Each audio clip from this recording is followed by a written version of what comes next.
Хайырлы кеш исәнмесез, хөрмәтле тамашачылар, эфирда Саба дулкыннары телевидениесе. Сезне зәңгәр экраннар каршына җомга көн чыгарылышын карарга дәшәбез. Атна информацион программасында хәбәрләр белән сезне мин Альмира Мәүлетова таныштырырмын.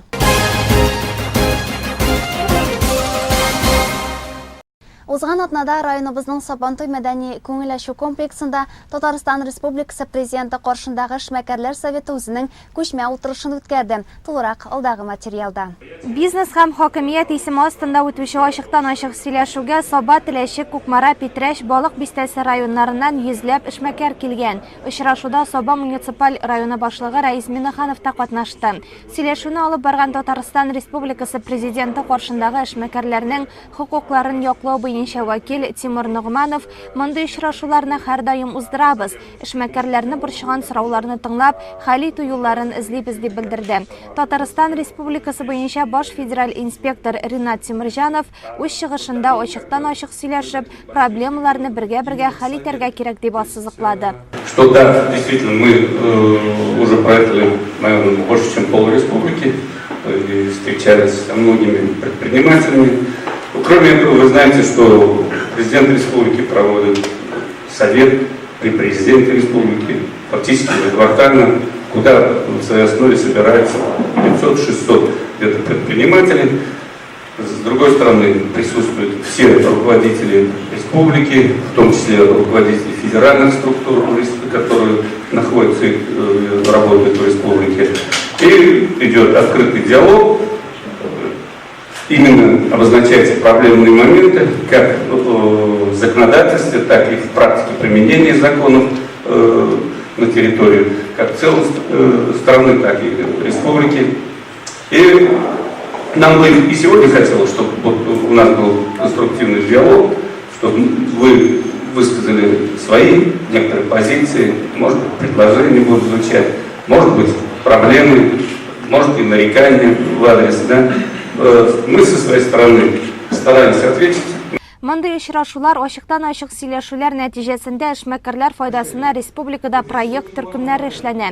Эшмәкәрлек өлкәсендә закон бозу очраклары ачыкланган вакытларда була. Җыелышта сүз алып сөйләгән Татарстан Республикасы прокуроры урынбасары Марат Долгов бу һәм башка сорауларга киңрәк тукталып үтте. По плановым проверкам мы формируем окончательные планы контролирующих органов на следующий календарный год. Их количество у нас сокращается. Достаточно отметить, что в 2015 году, допустим, было 19 тысяч, в этом году 7 тысяч проверок на всю республику. Значит, в этом году идет определенная вообще революция, то есть в контрольно-надзорной деятельности внедряется так называемый рискоориентированный подход. Есть дорожная карта, определенная правительством Российской Федерации, которая позволит резко сократить количество проверок и переориентировать их качество. То есть проверять не сплошным методом, а именно в тех направлениях, где возможны нарушения, где эти нарушения могут повлечь угрозу жизни, здоровью и безопасности. Второе, безусловно, это защита предпринимателей от необоснованного уголовного преследования, на что особое внимание президента Российской Федерации обращается. Вот сейчас как раз новые инициативы вышли, они законодательно в настоящий момент оформляются об изъятии документов в процессуальном плане, о недопустимости изъятия серверов и прочих моментов, все, наверное, по телевизору видели, и защите предпринимателей от необоснованного административного воздействия, а также снижение административных барьеров, в исполнении пробелов действующих законодательства, ну и прочее. То есть направление действительно очень обширное. У нас в прокуратуре республики действует специальный отдел, создан Генеральное управление, соответственно, по защите субъектов предпринимательской деятельности. То есть мы очень плотно работаем с уполномоченным по правам предпринимателей, регулярно принимаем участие в выезде района. Очень хотелось бы послушать, какие у вас проблемы по нашей линии места. Каждый вопрос будет зафиксирован, найдет свой отклик. При необходимости проведем тщательную проверку, в том числе и силами аппарата прокуратуры. Безнең районда кече һәм урта эшмәкәрлек тә көннән-көн үсеш кичерә. Яшьләр дә үз эшен булдыру ягында. Тимур Нугманов сүзләренчә, Сабадан төрле мөрәҗәгатьләр, шикаятьләр юк дәрәҗәсендә. Район башлыгы Раис Миннеханов бүгенге көндә күбрәк район һәм авыл җиренә ярдәм итүгә, инвестицияләр җитмәгәнлегенә басым ясады. Те программы, проекты, которые делаются, они делаются не предпринимателями, да, или бизнесменами, поэтому сегодняшнее общение, я думаю, каждый год вы увидите очень много изменений по взаимоотношению и близость власти с предпринимательствами. И это не так просто. Это еще не только зависит от республиканских программ, еще федеральные законы, то есть только привыкаешь, он меняется. Ну, по району я не хочу сказать, что мы что-то делаем много. Малым и средним бизнесом, но очень мало сейчас сегодня занимаемся. Откровенно говоря, те желающие, мы не можем создавать на том уровне сегодня. Значит, большое спасибо правительству, что есть лизинг-гранты, то есть вот столько молодых ребят, которые за счет этого боятся, но делают, как говорят, начинают, а заднего хода нет. И эти программы, они действительно себе привлекают. Җыелышка һәр эшмәкәр үз борчуы, үз сорауы белән килгән. Җир кишәрлекләре, хисап эшләре белән килеп туган проблемалар уртага салып сөйләшендә. Фермерларга ярдәм итү, дәүләт программаларыннан файдалану темалары да эшмәкәрләр арасында актуаль булып кала. Авыл хуҗалыгы туризмын үстерү буенча дәүләт программасын барлыкка китереп булмыймы дигән тәкъдим яңгырады. Терминал аша түләүгә күчеп бетү кирәклеге дә телгә алынды. Утырышта катнашкан эре инвесторларның да соравы игътибар белән тыңланды. Татарстан Республикасы Президенты каршындагы эшмәкәрләрнең хокукларын яклау буенча вәкил Тимур Нугманов һәм башка җаваплы кешеләр күтәрелгән мәсьәләләр барысы да каралачак дип ышандырды. 23 августта Саба районы мәгариф хезмәткәрләре традицион август конференциясында катнашты. Узган уку елына йомгак ясап, яңасына бурычлар куйдылар. Конференция район мәдәният йортында узды һәм туры эфирда Саба дулкыннары телевидениесеннән трансляцияләнде. 1 сентябрь белем көне дә якынлаша. Укучылар да, укытучылар да яңа уку елына әзерләнә. Елда узучы укытучыларның традицион август киңәшмәсе мәгариф хезмәткәрләре өчен олы бәйрәм. Җәйге яллардан соң чираттагы җаваплы, әмма кызыклы яңа уку елына аяк баса алар. Җәй буе очрашмаган хезмәттәшләр бер-берсе белән күрешеп, яңалыклар алмаша, хис кичерешләре белән уртаклаша. Мәдәният йорты каршында узган уку елы хатирәләрен яңарту өчен мәгариф учреждениеләре тарафыннан әзерләнгән күргәзмә дә эшләде. Аны карап, укытучылар яңа уку елында тормышка ашыру өчен фикер туплады. Безнең килдә уку йортында инде менә узган уку елын уңышлы гына тәмамладык. 3 балабыз ИГ фәннәреннән имтиханнарны бик яхшы гына биреп, югары уку йортларына керделәр. Шулай ук 9нчы класслар безнең яхшы гына биреп, шулай уку йортларына теләкләре булганнары керделәр һәм калганнары 10нчы класска киләләр. Алдагы уку елында безнең инде зур бурычлар көтә. Арттагысы калса да без аларның уңышларын шуларны кабатларга тырышырбыз инде. Олимпиада безнең елдан ел уңышларыбыз даими сакланып килә. Урыннарыбыз киметмибез. Ул инде төп безнең чыганак булган укытучыларга таянабыз. Безнең Килдебе мәктәбендә күптән диге белемле укытучылар эшләп киләләр. Һәм шулай ук инде яшь укытучылар килә, алар да безнең коллективка кирип китеп, үзләренең урыннарын табып киләләр. Быел уку елында да безнең чит телләре укытучысы киләчәк. Ул безнең башлангыч баш сыйныфларга белем бирәчәк инде. Алда уку елында без тагы да зуррак өметләр ваглыйбыз инде. 11нче сыйныфка безнең 7 укучы килә. Аларга шулай уңышлар теләп калам инде. Алар ел дәвамында белемнәрен тагы да ныгытып, уңышлы тамамлар дип көтеп калабыз. Шулай ук безнең 9нчы классларыбыз шулай 8 бала белем алачак быел. Уку елына безнең инде быел тагы 1нче сыйныфка тәүгә аяк басалар 14 укучы. Аларга ата-әниләренә шулай ук сабырлык һәм шулай ук алар белән бергә 1нче класска укырга керәләр инде. Алга таба безнең уңышларыбызның сөйнеше булып инде менә бу укытучыларыбыз тора. Аларга саулык, сәламәтлек, якынлашып килүче менә 1 сентябрь яңа уку елы белән барлык Саба укытучыларын, үзебезнең коллективны аларга котлыйм, аларга саулык, сәламәтлек, тынычлык, семья, бәхете, яхшы укытучылар теләп калам. Сабадагы балачак балалар бакчасы коллективы әле арада иң яше булса да уңышлары шактый. Яңа тәрбия бирү һәм укыту елына да зур максатлар куя. Bizim балалар бакчасына быел яңа ясы төркеменә 22 бала җыелачак. Шулай ук бүтән төркемнәрдә уку елына әзер. Бу уку елында без милли региональ компонентны тормышка ашыру буенча эшлибез. Шулай ук район буенча безнең балалар бакчасы экология юнәлеше буенча терәк бакча булып торачак. Без шул юнәлештә эшне башлап җибәрдек инде. Эш процессы бара. Бүгенге көндә безнең балалар бакчасында 145 бала, тәрбиячеләр коллективы тупланган. Безнең барлык тәрбиячеләр дә дип әйтерлек югары белемне, һәрберсе үзләренең квалификацияларын үстерү өстендә эшлиләр. Безнең балалар бакчасы ачылганга әле 2 генә ел. Шулай да уңышларыбыз бар. Быел без республика буенча эко-весна конкурсында катнашып, республика буенча җиңүче дипломы алдык. Шулай ук спорт альтернатива пагубной привычка конкурсында катнашып, районда 1нче урынга чыгып, республика буенча 2нче урынга чыктык һәм диплом белән бүләкләндек. Мин барлык укытучыларга, тәрбиячеләргә, мәктәп бакча коллективларына, шулай ук балалар иҗат үзәкләренә, музыка мәктәпләренә, балалар белән иҗади эшләп, матур уңышларга ирешергә язсын дигән теләктә калам. Балалар авыртмасын, сау-сәламәт булсыннар, һәр коллективка да иҗади уңышлар телим. Мәгариф хезмәткәрләре киңәшмәсендә укытучы һәм тәрбиячеләр белән бер рәттән авыл, оешма, хуҗалык җитәкчеләре, ветеран укытучылар, муниципаль район башлыгы Рәис Миннеханов, аның урынбасарлары, Татарстан Республикасы Мәгариф һәм фән министрлыгының гамәви белем бирү бүлеге җитәкчесе Тамара Федорова катнашты.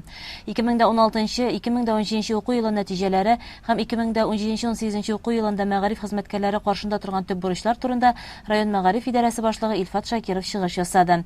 Ул аеруча белем бирүдә килеп туган мәсьәләләргә, сыйфатына киңрәк тукталды һәм уку эшендә төп игътибарны белем бирү сыйфатын арттыруга юнәлтергә тиешбез диде үзенең ясаган чыгышында.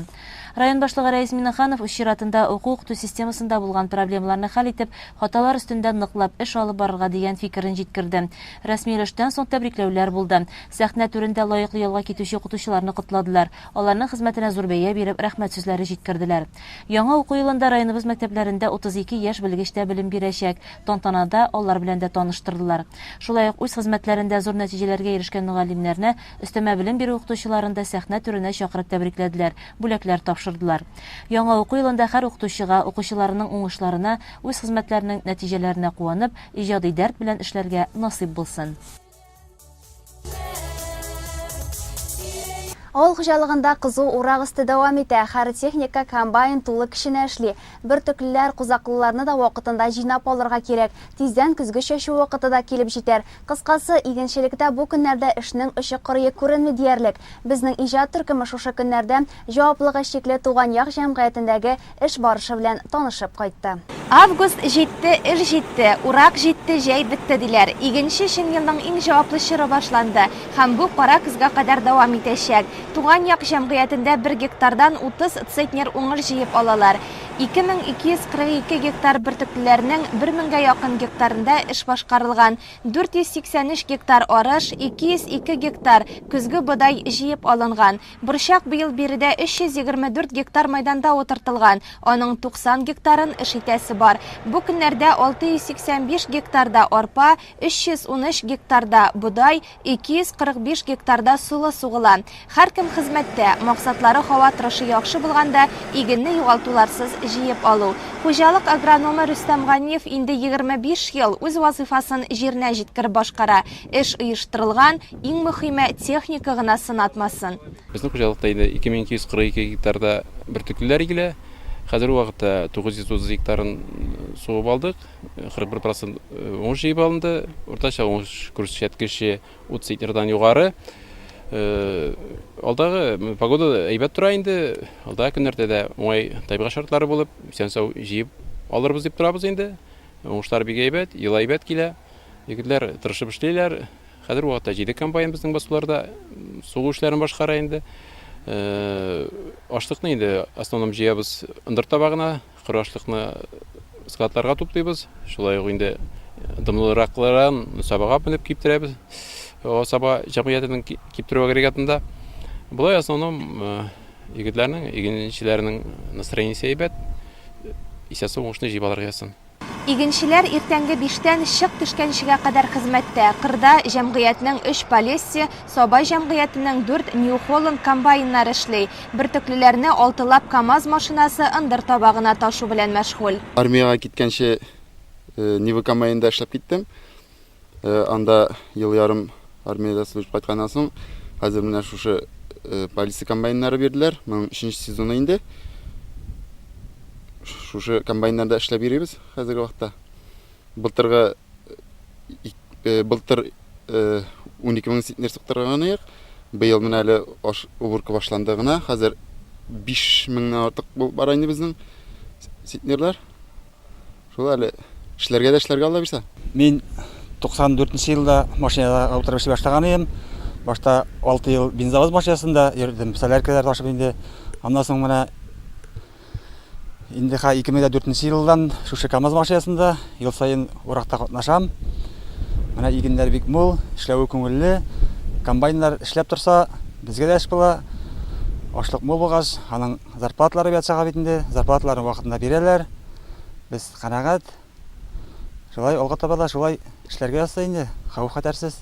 Хәер, кырдагы кырда, бурадагы кулда бит әле. Ашлык ындыр табагына урнашмый, игенче күңеле тынычланмый. Монда эш 3 сменада оештырылган. Иртәнге 7дән кичке 11гә кадәр машина гөрелтесе тынмый диярлек.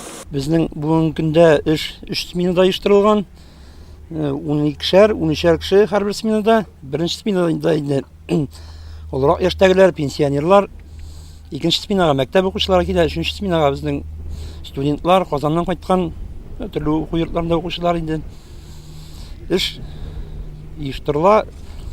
Ашлыклар быел Аллага шөкер әйбәт чыга.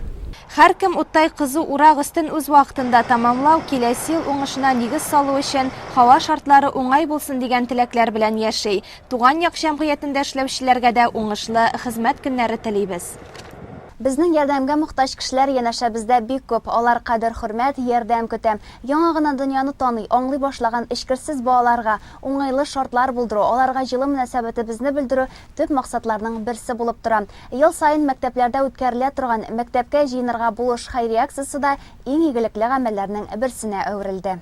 Мәктәпкә җыенырга булыш акциясе Шәмәрдә мәдәният йортында үткәрелде. Иң элек 1нче сыйныфка баручы 6 балага иганәчеләр үзләренең ярдәмнәрен тапшырды, изетлекләрен, киңәшләрен җиткерде. Саба муниципаль районы башлыгы Рәис Миннаханов үз чыгышында әлеге чараның мөһимлеген ассызыклады.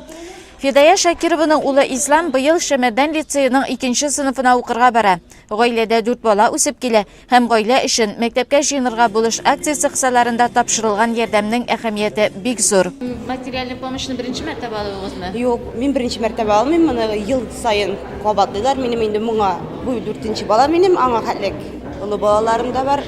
Улы балага 15 ел, менә хайран ел уже шушы материальный помощь кабатланып килә. Мәктәпкә кергән вакытта, мәктәпкә җыйган вакытта бөтен ярдәмдә ул бик аны аерым әйтеп булмый инде, бар ярдәмдә бик әйбәт кабул итәбез инде дип әйтсәк тә була, потому что хәзер әйберләрне бик кыен бит җыярга да. Спонсор булып, үз ризалыгы белән спонсор булучыларга да бик зур рәхмәтемне белдерәм. Аларга Алланың рәхмәтләре яусын дип әйтәсем килә. Мәктәпкә җыенырга булыш акциясында елның-елында олы йөрәкле кешеләр, шәхси эшмәкәрләр һәм оешма предприятиеләр катнаша. Шәхси эшмәкәр Рәшит Маннановның бу акциядә катнашуына 3нче ел. Быел ул 2 балага үзенең бүләген тапшырды. Мондай акцияларда катнашу балалар белән араларны якынайта. Соңыннан да мәктәп белән элемтәләр өзелми диде игелекле эшмәкәр һәм укучыларга матур теләкләр юллады. Балалар дөресен әйткәндә мәктәпләрдә әйбәт белем алып, югары курсларына кереп, яхшы укып, тәртипсезлекләрне әйләнеп узып, безнең поколенияне алыштырырлык булып үссеннәр иде. Аларга минем теләгем шул. Добрый путь урысча әйткәндә белем иленә. Шәмәрдә мәдәният йортында үткән чарада 38 балага иганәчеләрнең ярдәме тапшырылды. Мәктәпкә җыенырга булыш акциясында 21 оешма шәхси эшмәкәр катнашкан. Халыкны социаль яклау идарәсе тарафыннан 2 балага ярдәм тапшырылган. Гомумән, Шәмәрдән лицее, оешма предприятиеләр, шәхси эшмәкәрләр белән ел дәвамында тыгыз элемтәдә тора. Хәйрия чараларында катнашучыларның саны да елдан-ел арта. Быел 1 сентябрьгә безнең 100 бала кергән тора мәктәпкә. 5 класс формировать етеміз, 3 классы қыздарны қылда, 2 класс малайларны қылдайны. Бұл акцияға қағылышына сәйтесі келе, ел сайын біздің предприятиялар бір қашында қаршы келмейер, яңадан істелелер, яңа предприятиялар өздерін тілек білдіріп, ел бойы аның питание төлеуші организацияда бар, бик мұқтаж балаларға, андары бұл елді да тағын шул рекламный сөзін ешіткеш, біз балаларын ашатабыз дегеш бұшқа, тағын бір предприниматель бұл елді уже ризалық берді, мен тоже хочу помогать деп. Ол бұлышан ел бойына бір семьяны алып, оларға кім төлей алмай, питанияға мектепте төлеп барам деп обещание бердейін. Өзі тілегі бір. Біздің күнде бірінші классқа 6 балаға ярдам еттілер енді, һәм 51 балаға енді 2-ші класстан 1-ші классқа қадар ярдам еттілер. Малообеспеченный һәм многодетный семьялар хайран көп, но олар әбетіне район маршалынан есеменнен столовыйда ошау бушқа, 3 баладан көбірек болса семьяда, олар бушқа ошыларын столовыйда. Bizim 24-25 бала ел бойында бушқа ошылар, олар многодетный семьядан түгел, просто малообеспеченный болғанға спонсорлар оларға ярдам беріп, ай сайын ақшасын кетіріп төлейлер алар үшін. Мектептің нәтижелері біздің бек көп. Бұл елді бізді 4-ші оранға лайық болдық рейтинг бойынша среди 100 лучших школ Республики Татарстан. Бақшада бек көп соған чеснап көлемді әйбі өстіріп, біз аңыздау айтып, сатып, міне бюджетқа ақшаны кіртеміз. Қаймандан қолданабыз енді, өзіміздің ремонтқа. Андар енді Рейс Нұрғалиш бек зор поддержка доказайтты. Бұл елдің яңадан 6 миллион ярымлық ремонт кіртті мектепке. 1 сентябрьға бітті. Жетшәбіз. 22 августта Алла берсе акт береміз ашыла. Всех ремонтных работ. Мәктәпкә җыенырга булыш акциясының төп максаты мохтаҗлык кичерүче гаиләләргә ярдәм итү. Иң мөһиме, балалар өлкәннәрдән күреп, башкаларга ярдәм итәргә өйрәнеп үсә. Собада балалар иҗат үзәгендә үткән мәктәпкә җыенырга ярдәм ит хәйрия акциясында 60-тан артык балага тантаналы шартларда бүләкләр тапшырылды. Мондый хәйрия чараларында үзләреннән өлеш кертеп ярдәм кулы сузучылар, әлбәттә, изге эш башкаручылар. Шушы каникул вакытында социаль яклау идарәсе ашада без күпмедер балаларга ярдәм итә алдык һәм заводы фонды ашада күпмедер балаларга без гаризалар нигезендә ярдәмнәрне оештыра алдык. Әлбәттә, әле бүген моның белән генә бетәр дип уйламыйм мин. Алга таба да яңадан шундый балалар килеп чыкса, шушы ярдәмгә мохтаҗ гаиләләр килеп чыкса, без аларга да ярдәм итәргә тырышачакбыз. Мин форсаттан файдаланып бик зур рәхмәт әйтәсем килә. Берлек барлык шушы предприятие җитәкчеләренә, шәхси эшмәкәрләргә, шәхси кешеләргә, менә шушы спонсорларга, шундый алар бер сүздән риза булып, шушындый акциядә катнаштылар һәм мөмкинлекләреннән чыгып балаларга ярдәмне күрсәтәләр. Барлык әтияниләрне, барлык укытучыларны, барлык тәрбиячеләрне һәм әлбәттә барлык балаларны да шушы бәйрәмнәр белән тәбрик итәсем килә. Аларга бары тик тыныч, матур, кызыклы уку елы, исәнлек, саулык теләп, шушы 1 сентябрьдән соңгы кыңгырауга матурына барып җитүләрен теләр. Саба муниципаль районы башлыгы Рәис Миннеханов килгән балалар һәм әти-әниләр алдында чыгыш ясап, мондый акция бик кирәк, нинди генә гаиләдә яшәвенә карамастан, бала белем һәм тәрбия алырга тиеш диде. Тормыш булгач төрлесе була, төрле гаиләләребез була, төрле шырлар була.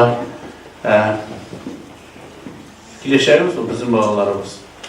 Мен шуның өчен әйтәсем килә, әти-әниләргә бик зур рәхмәт.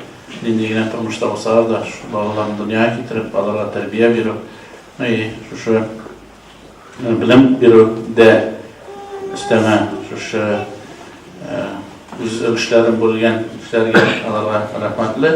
Сез белән бергә безнең киләчәк буынны дөрес тәрбия биреп, белем биреп, алар ничек тәрбияләнәләр, ничек итеп үсәләр, нинди белем алалар, безнең киләчәк тормышыбыз шу. Мәктәпкә җыенырга ярдәм ит акциясе елдан-ел киң кулаш ала. Аңа җәлеп ителүче эшмәкәрләр, иганәчеләр сафы да арта.